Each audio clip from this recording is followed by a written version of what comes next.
Bonjour à tous, bienvenue à notre méditation quotidienne.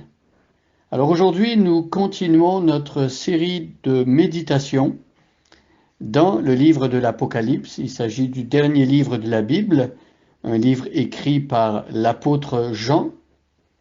L'apôtre Jean qui est le dernier apôtre vivant à ce moment-là. Il écrit à la fin du 1er siècle. Tous les autres apôtres sont décédés et ils sont tous morts martyrs. On a essayé de faire mourir en martyr l'apôtre Jean. Il n'est pas mort et finalement on l'a envoyé en exil sur l'île de Patmos, une île dans la mer Égée, au large de la Turquie et de la Grèce, de la province romaine de l'époque qui s'appelait l'Asie mineure.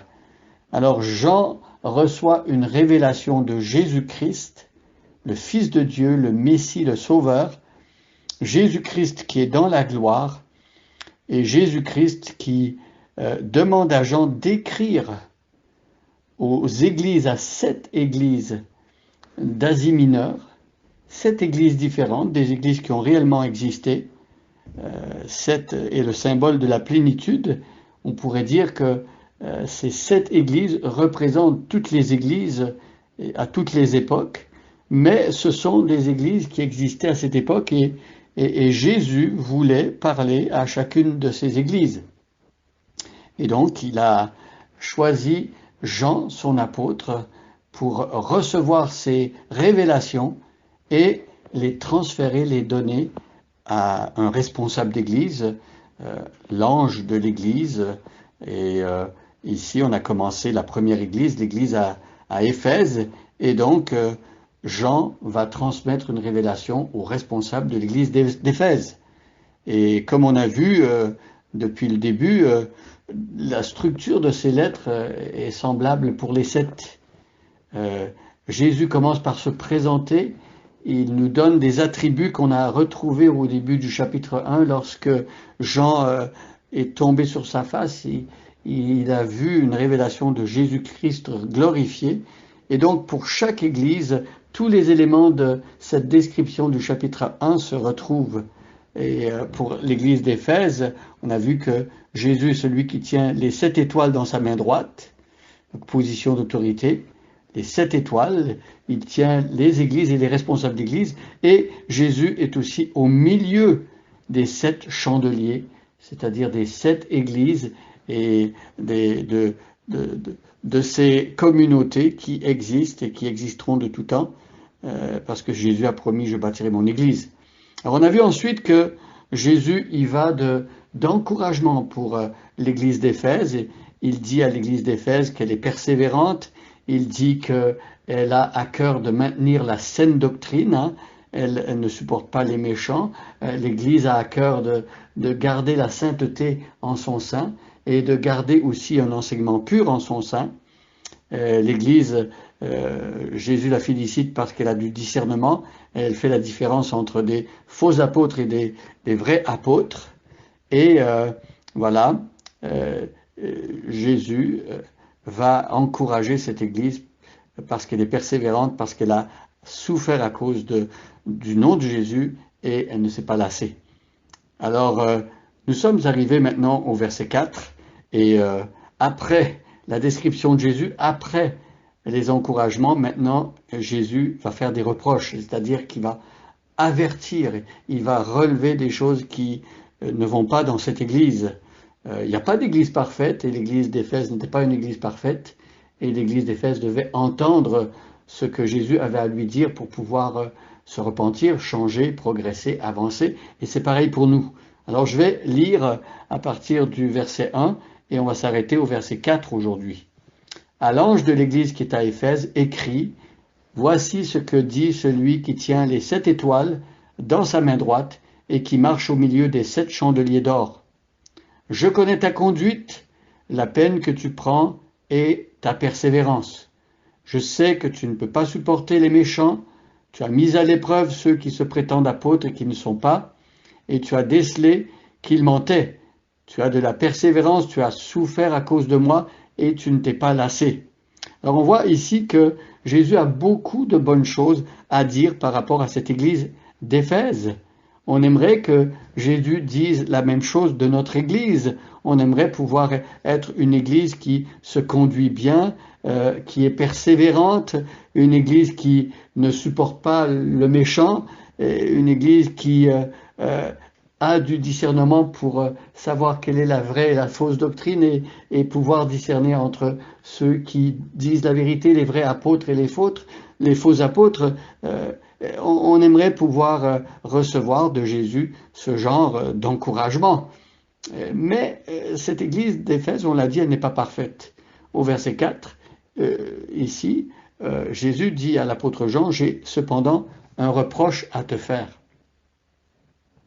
Tu as abandonné l'amour que tu avais au début. Alors ici, ça semble être quelque chose de bon. Tu as abandonné ton amour, ton premier amour. Peut-être qu'on pourrait se dire, après tous les encouragements que Jésus vient de donner, oh, c'est pas si grave. Mais on va voir dans la suite du texte que, en fait, abandonner son premier amour, c'est quelque chose de très sérieux. On l'a vu dans le Nouveau Testament, et l'apôtre Paul le dit dans un chapitre au complet, 1 Corinthiens 13, que l'amour, c'est ce qu'il y a de plus important. On peut avoir toutes sortes de dons, on peut faire toutes sortes de choses, mais si on n'a pas l'amour, on est comme un airain qui résonne, une cymbale qui retentit, nous dit 1 Corinthiens chapitre 13. L'amour, ailleurs, c'est le lien de la perfection. Dans d'autres lettres de Paul, Paul dit que l'amour, c'est le lien de la perfection. Et d'ailleurs, le premier des éléments du fruit de l'esprit, c'est l'amour. Jésus a dit que le plus grand commandement, c'est d'aimer le Seigneur son Dieu de tout son cœur, de toute son âme, de toute sa force et de toute sa pensée. Et donc, ici, ce n'était pas quelque chose de léger et de prendre à la légère. J'ai un reproche à te faire. Tu as abandonné l'amour que tu avais au début. Tu as abandonné cela. Alors, comment est-ce qu'on peut abandonner l'amour qu'on a pour le Seigneur Jésus? Ça doit se faire progressivement sans qu'on s'en rende compte. On est de plus en plus tiède, on a moins de ferveur, on a moins de zèle, on s'habitue au fait que Jésus ait pardonné nos péchés. C'est quelque chose qui devient peut-être un petit peu banal. Or, ça ne devrait jamais être comme cela. Parce que l'amour que Jésus a eu pour nous, et le texte que l'on a retenu depuis les débuts de notre vie chrétienne, Dieu a tant aimé le monde qu'il a donné son Fils unique, afin que quiconque croit en lui ne périsse pas, mais qu'il ait la vie éternelle. Cet amour-là, ce texte-là, devrait toujours nous étonner, nous émerveiller. On ne devrait jamais en revenir d'une certaine manière. On ne devrait jamais se remettre de ce choc de penser que Jésus nous a tant aimés. Or, ici, l'église d'Éphèse avait quelque part abandonné l'amour. Peut-être que l'église avait commencé à servir Dieu d'une manière mécanique, machinale. Il n'y a plus d'entrain. Et voilà ici Jésus dans son amour ne veut pas que ça continue comme ça. Jésus ne veut pas que nous le servions, que nous fassions des choses qu'on attend de nous dans l'Église par habitude ou comme un devoir ou sans âme ou comme cela. Vous voyez, Jésus veut qu'on soit rempli de son amour. On va prier maintenant, on va demander au Seigneur de nous aider à faire tout par amour. Seigneur, merci, c'est vrai, pour l'exemple que tu nous donnes ici d'une église qui se conduit bien, d'une église qui est orthodoxe, qui a la bonne doctrine, d'une église qui a du discernement, d'une église qui accepte même de souffrir pour toi.